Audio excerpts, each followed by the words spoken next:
Welcome back to Arise Prime Time, where we offer perspective on the news and talking points of the day. I am Adeso Moran, sitting in for Charles Anyogolu. Nigeria has been delisted from the United States Federal Aviation Administration's Category 1 status. The downgrade means that no Nigerian airline, including Air Peace, can operate direct flights to the U.S. until the country is re-audited and recertificated by the FAA. Well, the delisting, which took place in September of 2022, comes after a 2-year period during which no Nigerian airline provided direct services to the U.S. The Nigerian Civil Aviation Authority has responded to the news, clarifying that the downgrade was not due to any safety or security deficiencies, but rather the absence of Nigerian operators on U.S. routes. The NCAA also highlights ongoing efforts by the Minister of Aviation and Aerospace Development, Festus Keyamo, to restore Nigeria's Category 1 status. Well, as Nigeria seeks to regain this crucial status, the implications for our airlines and international reputation remain a topic of concern. I'm now being joined on the show by aviation consultant Chris Aligbe for more on this. He joins from Lagos. Thank you so much for joining us on the show, Mr. Aligbe. If you can hear me. Thank you. I can hear you. Great. So let's start with the basics for the benefit of our viewers. Can you help us understand what it means when the U.S. decides to delist a country like Nigeria from its Category 1 status? And how does this decision really differ from a safety or regulatory ban? Because the NCAA says it has nothing to do with our security or our safety in Nigeria. Explain to us what this delisting really means. Thank you. NCAA is correct.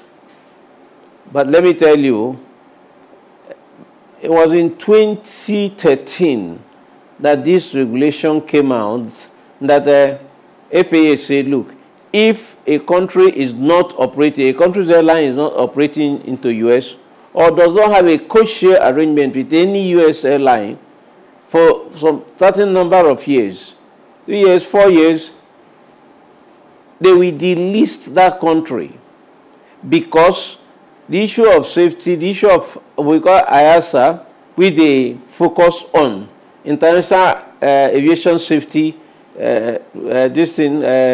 oversight. What they look at is a continuous safety records of a country. And the only way they can do that is that that country, if airline from that country is operating into the US or has a code-share arrangement with another US airline, when that is happening, they know they are in a position to continuously monitor it. But when that doesn't happen, then they downgrade the country. So it is not that the country has done anything. It is not that the NCAA has defaulted or whatever. No, it is not. So for people who go about thinking, yes, we have come to this place, we are not there, it is not true. It is a regulation that came in February 2013, but it became operational April 2013. And there are conditions that FAA look at. There are about 8 conditions they will look at. But the fact of the matter, if you are not operating, they will not be satisfied that this is in good shape, that the airline or the country is in good shape. It is not any specific airline. They're not looking at airlines. Ask you, because you have the knowledge of the industry and what has happened. Let me ask you, if you can hear me, you talk about those 8 conditions. If you can quickly run through them for us so that we know them. But also there are questions about who has dropped the ball. If we know that this certification is done periodically and the condition was that you had to have a carrier fly the route, so what happened that we allowed it to elapse and we did not call for an audit? I mean, that's the question a lot of people are asking. How did the NCAA wait till the moment the certification elapsed? No, you don't call for such audit. It is not an audit you call for. It is something that happens to your airline. You must have an airline operating into the U.S., or you have an airline with co-share arrangements with U.S. airline. That's the fundamental situation. So it's not that at a point in time you call for this audit. No, you don't call for certification of a Cat 1 when you are not operating or when you don't have that. That's the law. It's not. It has nothing to do with somebody being laid back. ACA was not laid back. So the thing is that we are not operating. No airline from Nigeria is operating into the U.S. So help us understand how this is fair and if it's not lopsided. We do not fly to the routes, yet we are delisted due to non-operation. Help us make sense of that. That we do not have a carrier that flies to the routes, yet we are delisted. And add to that, we do have 2 carriers who have been designated, as I recall, including Air Peace and I think United Nigeria Airline, who have been designated to go to Washington and Houston in the near future. So if we had this on ground, how did we allow this to happen? If you understand my question, what went wrong? What do you mean if we have them on ground? How did it happen? They've been designated, but they've not been able to operate into the U.S. The airlines themselves will be in a position to say, this is why we have not utilized our designation. That's the fact of the matter. But the fact for us as a country is that we are not operating. Look, the issue of operating into the U.S. has been a long-standing thing since we signed Open Skies Agreement. We signed Open Skies Agreement way back in 2000. The U.S. gave us 5 years to start operate before they will start operating. U.S. Airlines didn't come into Nigeria. It was after 5 years, 6 years before they came in. But we have not, at a point when Nigeria will cease to operate, when unfortunately, sadly, the government liquidated it. ARIC at a point started operating. Sadly, again, ANCOM took over ARIC and ran ARIC to the point where it could no longer operate. So that has been the sad commentary. It's a sad situation for us into the U.S., and it still persists now. So airlines have been designated, but they have not been able to operate.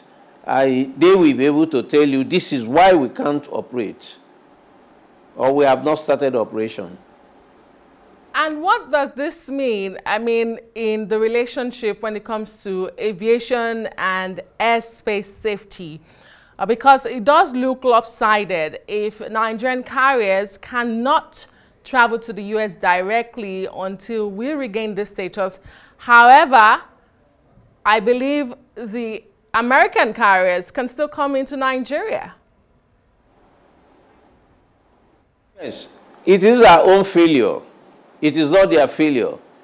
You see, it's not any aeropolitics. It's not anything against. It's a standard rule that applies to every country. It's not just Nigeria is not singled out. So it's our own failure. So we cannot, because of our own failure, hold the other people, hold another country down. We should ask ourselves, why are we failing? That is a major question we should ask ourselves. And perhaps you know the answer to that question, why are we failing? Because I asked earlier if we have dropped the ball and who dropped the ball, and your response was in the negative, saying, you know, the NCAA is absolved of any blames. But here you are saying that it's our failure. So what exactly did we fail to do? How is it our failure? That our airline cannot fly, have not brought themselves up to fly, even when they have been designated. That's a failure on our own part, but it's not an institutional failure. It's an airline failure. That's the truth. So with all this back and forth about the technicalities, the safety and oversight, how can we resolve this? Is it possible to get back the Category 1 status? Let me tell you. let me tell you, there's no question about safety. Let me tell all our airlines, particularly, let me say, when I say all our airlines, let me take one that operates internationally, like Air Peace. He has IOSA. IOSA is IATA Safety Oversight Standard. The airline meets all those regulations and is certified at that level. So it's not a question of airline safety. It's not a question of country safety challenges, but it is primarily the fact that if you are not operating into the US, if you have Cat 1 and you have not utilized it, you've not utilized it for 2 years, 3 years, 4 years, you'll be dropped from that list. When you are ready to operate, when you are sure you are ready to operate, then they will come and recertify us and put us back when we meet all the requirements. It's interesting. It does reflect a deeper issue in our aviation sector, but we have to thank you so much, aviation consultant Chris Aligbe, for your time on Arise Prime Time today. Thank you.